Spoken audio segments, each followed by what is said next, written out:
All right. So as we know, Michigan State, one of the true big, great rivalries in college football. Although this week people aren't talking about the game that happened on Saturday.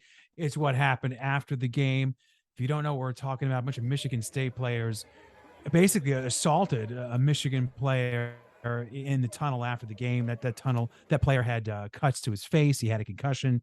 He It's was pretty on the awful. ground getting kicked and hit. It was assault is really the only word for it, quite frankly. Yeah, I mean, I think one player had his helmet off and was hitting him. So you got right now, as of today, 8 Michigan State players suspended. Police are involved in at least in an initial investigation. We'll see where that goes. But what we're seeing here from a messaging standpoint is an example of during a crisis how sometimes not taking the bait of a media question is really the smart move. And we're talking about Coach Jim Harbaugh, who has been approached a couple times at least, if not just immediately after the game. If he heard directly from Michigan State head coach Mel Tucker, and he just basically said no and then moved on.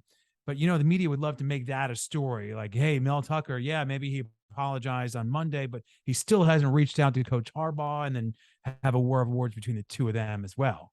Right, and that's low-hanging fruit. He could very easily turn it into, "Can you believe the other coach didn't reach out to me, didn't reach out to our organization?" It does feel like that's something that he could have, I don't wanna say taken advantage of, or at the very least, leaned into, and I think he took the high road and said, "I haven't heard from him.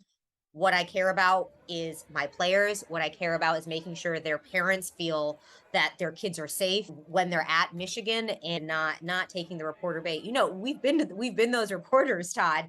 You can understand them asking that question, but quite frankly, as far as I see it, he played it right and is just not giving them anything to work with. Yeah, right. I mean, exactly. I think it's a fair question to ask as a reporter. If I was in that room, you'd have to ask it, right? But Right. if Harbaugh sort of went down that road, that would kind of be a little bit more of the story. Oh, coaches are going head to head now, but Coach Harbaugh wants to keep the focus on the incident that happened, and now the investigation going forward to make sure these players on Michigan State are held accountable, and also to send a message, that obviously this sort of thing is just unacceptable.